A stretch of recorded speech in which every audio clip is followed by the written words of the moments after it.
buying property in your name or in the name of a human. Um, we're just in our, That seems like a very common one, I would guess, and yeah. that's And terrifying that so, you so, would say so that. the thing is, if it's your homestead, you're in Texas, you're covered. Texas homestead law is very strong, and nobody except your lender or the taxes can take away your property. But everybody else, if you get a judgment against you, if you own any other property in your name, they can get it. Welcome to the Real Estate Pros Show, where we interview real estate investing professionals from coast to coast, as well as the service providers that serve the real estate investing industry. Our goal is simple: share what's working now to help you improve and scale your business to the next level and meet the pros that can help you get there. Real Estate Pros is powered by Investor Fuel, America's leader in helping real estate investors and professionals build the business you need to live the life you've always dreamed of. Let's start today's show.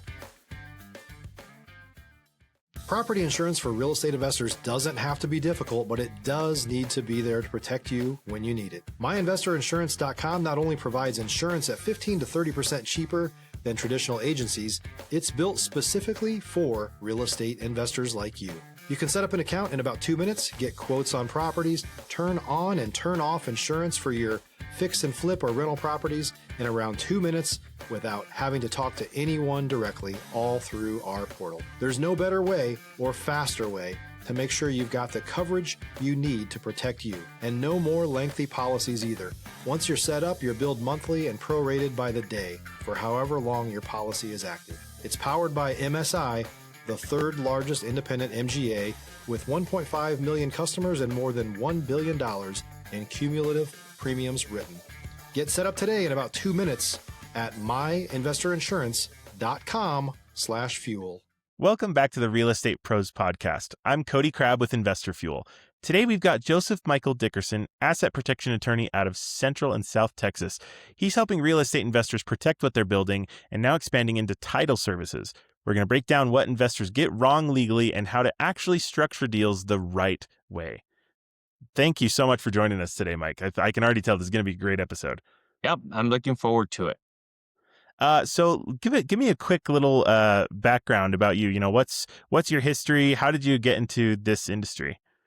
So I'm a recovering real estate-aholic. So at one point, I owned 158 doors with partners and otherwise, and so slowly other things happened that kind of another wife, another life. But anyway, so that's really where I got my feet wet in the real estate investing. My first real estate venture was buying a no money down deal. And we closed in October, and I had structured it to where I wound up walking out of the closing with $3,000 and the property. So it was like, I Wow. thought I'm good. That's a dangerous thing. You think you're good when you get lucky with time. But anyway, so, that's kind of where the investor side came in. And I think that's really important for professionals advising clients, is having gone through those experiences, you see both sides of the equation. You see the side of, hey, I'm doing the deal. This is my money. This is my investment. This is how I see it, and analyzing that. And as the attorney, it's also looking at, okay, well, these are the things you need to make sure are lined up because bad things can happen here, here, and here. And so Yeah. having that real life experience helps. I've seen too many clients wind up being upset with their deals not happening because the attorney they had was too conservative. And there's nothing wrong with being conservative, but to the point that that person had never done a real estate transaction for themselves. So they really didn't understand anything other than the textbook process and understand how, well, you've got to understand certain nuances about making a deal happen. And so Yeah. having that experience, I think, helps a lot. Yeah, so I'd be curious to know, you said there you have to understand certain nuances. So what nuances are there would you say that are better understood by someone who's actually got some stake in real estate and kind of has been through the process before? Stop living on an island and join the #1 mastermind in America for professional real estate investors. Investor Fuel is a community of hundreds of the nation's top investors working together to build stronger businesses and better lives. In addition to the amazing community of real estate investors acting as a board of advisors for one another, Investor Fuel members have access to 100% funding on purchase and repairs for our members only, a health insurance program, and benefits and discounts that more than pays for the membership of most of our members, meaning it's actually costing you money to not be a member of Investor Fuel. If you're looking to scale your business and build a business that allows you to live the life of your dreams, please visit investorfuel.com today and book a call with our team. Right. So some of those nuances are like when you're doing a creative transaction. So like for example, right now I'm working with a quasi wholesaler to get rid of a property that I've got that I'm trying to offload. Um, if it was a client and they didn't understand that, hey, look, this is going to be a short window, and this is not a contract that you can just go to the bank and start spending the money knowing that it's going to close, and they're going to shop it around and they have a limited time to get that done. If you don't understand that nuance, you're going to be very frustrated. Or if that's not the deal you want to get into, you don't want to tie up your property. Just keep waiting till you find the deal that's going to fit what you need. So it's kind of understanding who you're dealing with and what their framework is. Understanding kind of the financing side of it. A lot of times people, when you're a seller, you want to get paid as quickly as possible. But if there's financing involved, especially if it's a bank, and you think you're going to be able to close in 2 weeks, I mean, you're just dooming yourself to frustration because it's not going to happen. They've got to get the appraisal done. They've got to get the underwriting. 30 to 45 days is more reasonable, and sometimes that can go longer if it's a commercial property or something like that. So understanding some of that helps to get the client in the right framework and have the right expectations. Not to think, well, we're supposed to close on this day, and so I'm going to get there and I'm going to get a check. It's kind of helping them understand the expectations and saying, look, we can push to an earlier close, but that may not be in anybody's control, and we may need to amend and extend. So just kind of getting them comfortable with being a little bit flexible, because things are evolving and some title issue could come up. Also, hey, it turns out that your great grandmother forgot to do this. And so even though you think you own it, there's your long, long, long, long lost cousin that they need to come sign off on it because they have a 1% interest and they're going to get $10 out of this deal. So you got to get them, you got to deal with that. And so it's kind of being flexible and understanding what these different things that can come up. For sure. So, as you obviously deal with a lot of, you have an idea of everything of things that could come up in a situation like this. So I'd be curious, what are some big legal mistakes you see investors making? Because like you mentioned earlier too, like how you structure things is extremely important and can get you in trouble. So what are some of the things that you see people doing that like they should stop doing right now? It's a big red flag. Buying property in your name or in the name of a human. That seems like a very common one, I would guess, and that's terrifying. And That so you so would say so that. the thing is, if it's your homestead, you're in Texas, you're covered. Texas homestead law is very strong, and nobody except your lender or the taxes can take away your property. But everybody else, if you get a judgment against you, if you own any other property in your name, they can get it. So mistake number one is buying it in your name. Mistake number two, which is an even bigger mistake, is buying it in somebody else's name. We just had our staff meeting this morning, and we were talking about an intake, a prospect that came in, and basically he bought the property, but he bought it under his brother's name. And so it's really mine, but he's holding it because if I have any problems, they can't touch me. And I'm like, the problem there is now you have somebody you don't control. If you're looking for consistent, high-quality leads, look no further than Investor Machine. Investor Machine isn't just another agency. It's the most sophisticated, data-driven lead generation company on the planet for real estate investors, and serves the role of being not just a lead generator for your business, but a marketing partner that is helping you achieve your goals along the way. Go to investormachine.com to learn more and schedule a call with our team today.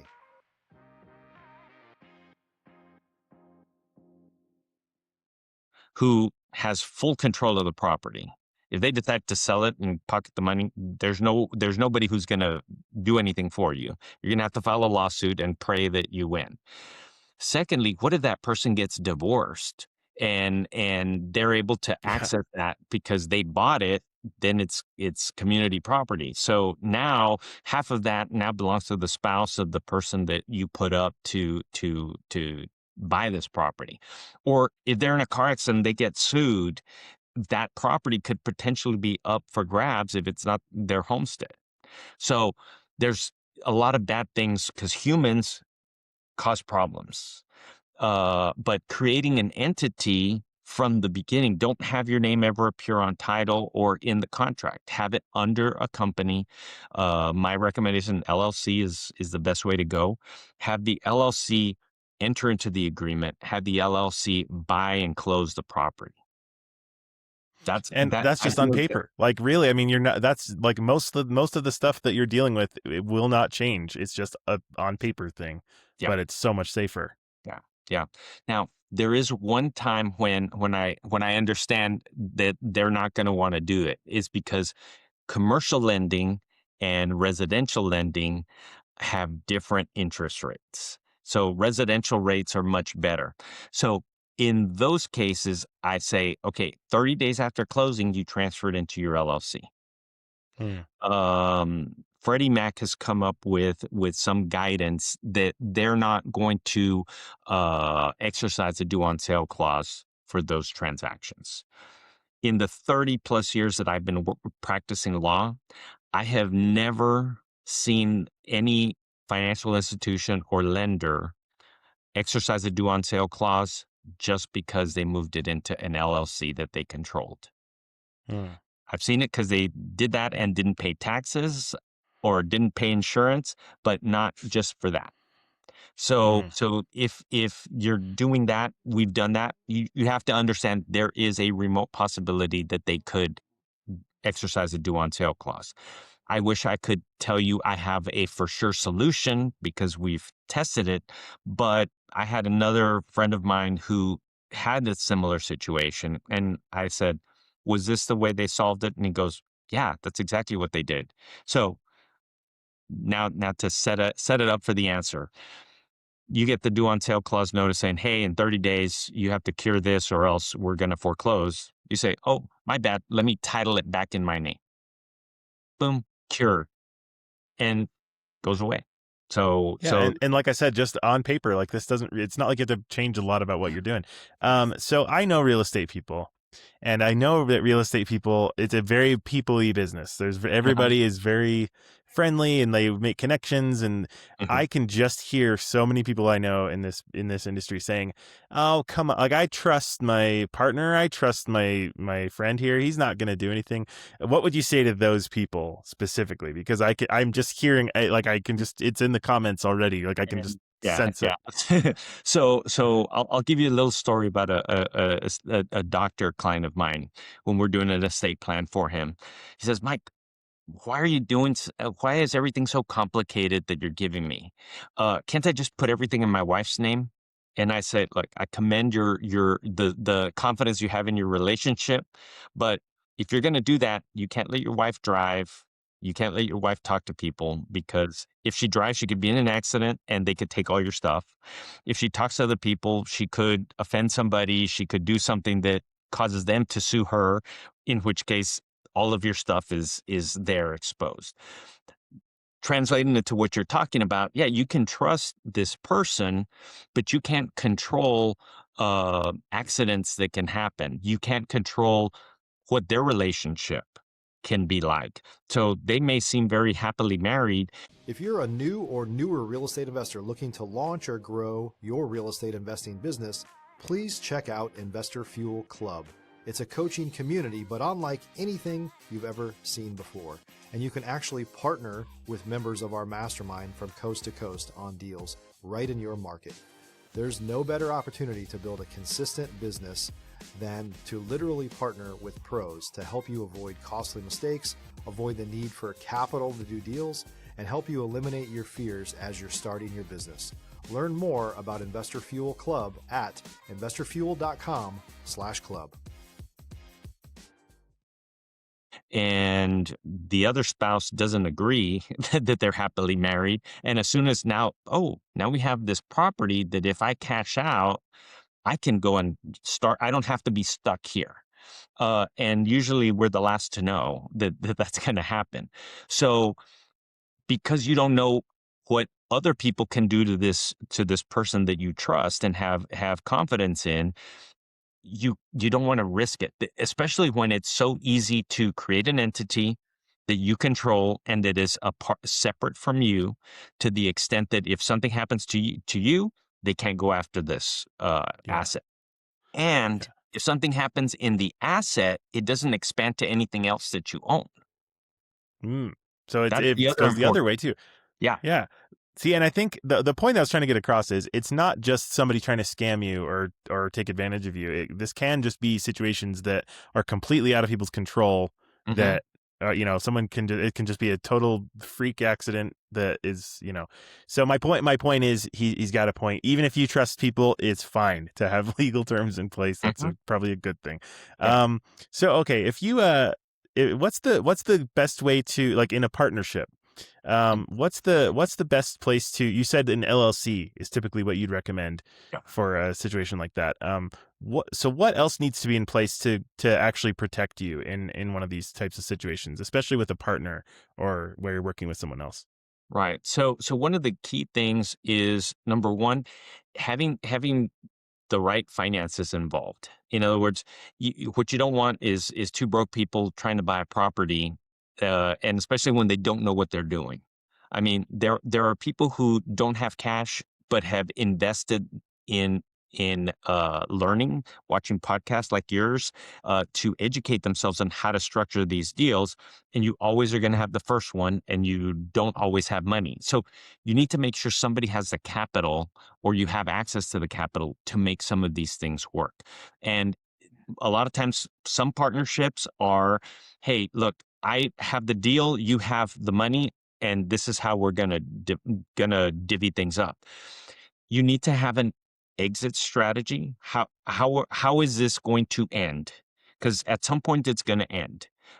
Whether one of you dies, or you guys decide you're going to sell the property, or one of you is going to just step out of the equation.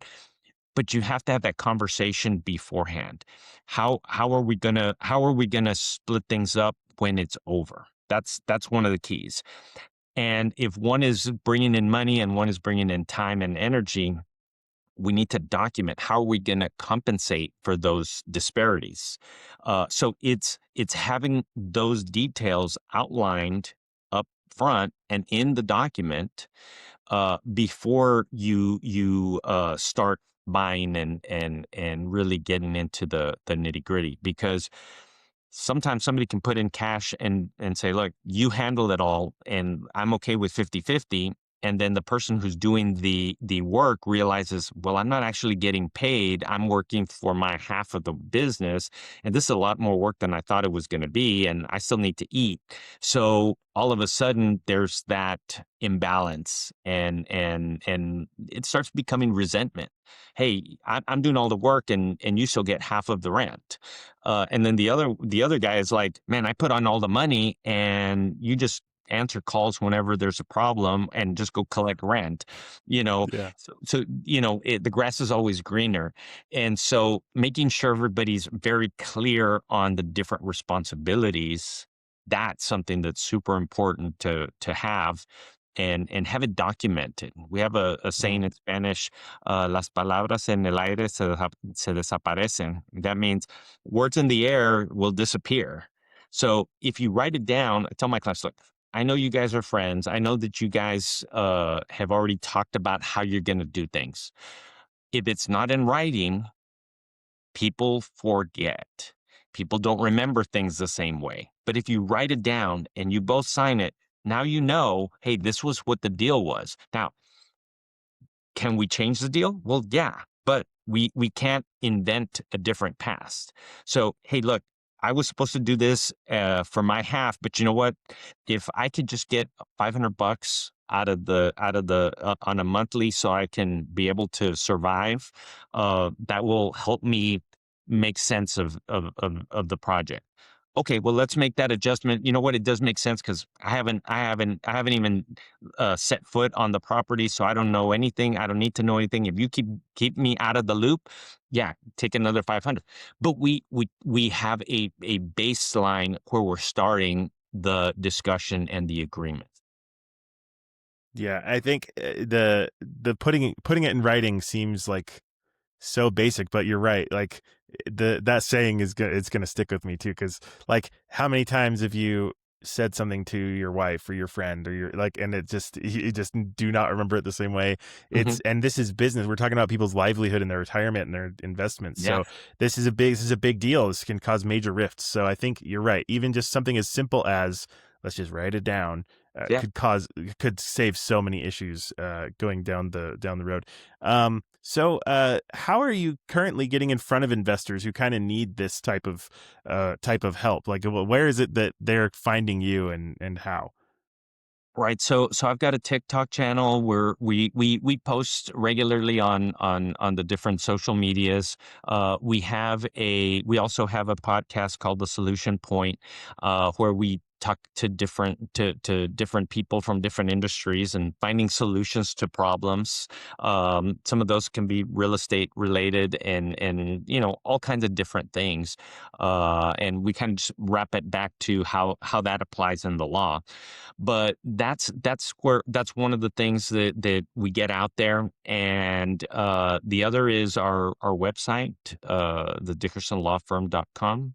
And so that's kind of where we bring in our clients. We also have right now we're doing a monthly webinar series on estate planning. And estate planning basically is the second step. Like, first you acquire the assets, you build the real estate portfolio, but you've got to figure out how are you going to get it to the next generation, if that in fact is what you want to do, is give them the land, or are you going to want to liquidate and then have them divide cash? What is the plan? Let's get that going so that if you become incapacitated, that property can support you and be focused on taking care of you in your current situation. Yeah, I think a lot of investors are hearing this and thinking, I gotta do some paperwork and call some people. And so, if someone is hearing this and realizing that, and they want to work with you, where do they need to live? Who do they need to be? And how can they So get in touch with you? yeah, so right now we have clients all over the state of Texas, especially with remote communications. We're able to handle a lot of things by Zoom. We're more than happy to sit down and meet with clients in our New Braunfels office or in our Laredo office. So Mm. we do house calls if the project makes sense for us to do that. We've traveled all the way to far west Texas, or you know, Dallas area, and we have some clients in Houston. So we're able to serve the whole state. We also have a lot of clients in the Rio Grande Valley. Hmm. So if somebody's hearing you and going, "Oh man, I wanted to give them some business," how would you recommend someone find an attorney or an office like yours that it can handle similar things. What should they be looking for if you're a real estate investor? So if you're a real estate investor, you want somebody who's either board certified in real estate or in estate planning. Real estate investors are going to know a lot about the real estate side of the equation. I'm board certified in the estate planning. That's more on the asset protection side of it and passing it on. So it's just having somebody who has experience in real estate. And you want to interview people. Don't just go to the first person that you talk to just because they have good reviews. Make sure they've got the experience in doing deals. Like I said at the beginning, I've seen more deals fail because of attorneys than deals work out because of attorneys. Yeah, that's a good way to put it. Yeah. Because our job is to protect our clients from bad things. The thing is, everything can turn bad. And just doing a real estate transaction, all of these things can go wrong. You could be defrauded. There could be wire fraud to the title company. Like the title company could get defrauded and then the whole deal turns bad. The other person may not be telling you everything about the property. But, if all we do is focus on why you can't do it, well, that's easy. The thing is to focus on how you can do it and what steps you can take to mitigate those issues. Deal with a reputable title company. We provide title services. We work with Texas Lone Star Title. We're a fee attorney for them. So that means that we are the escrow agent. We close, we do the legal documents. Everything gets taken care of within our office. So we're able to help people throughout the state of Texas close on real estate deals. Fortunately or unfortunately, because I'm an attorney, the cases, the title closings we get are usually complicated ones. It's usually, hey, we have a probate issue. Hey, we have this other kind of funky title situation. And so there's a lot more legal work, and the typical title company is going to punt. They're going to say, hey, we can't close it. Because they don't make any money on fixing all these legal things, but they have to quarterback the deal. So they usually will punt. And I don't know if you've had that experience in trying to close a deal and the title company says, yeah, we can't insure title on this one. Yeah, definitely familiar with the situation. Yeah. So yeah, it's good to know that there's a way to kind of get through that. Well, thank you so much, Mike, for all your time today. This has been really helpful. I think a lot of people are kind of double checking in their mind some of the things that they've got set up. So if like I said, we're gonna have all your information linked in the description there. So if you want to work with him or someone similar, we can give you some resources there, as well as your podcast and all sorts of things there. So thanks so much again for joining us. And thank you, listeners, for joining us as well. If you got something out of today's episode, please give us a like, subscribe, comment, all the things.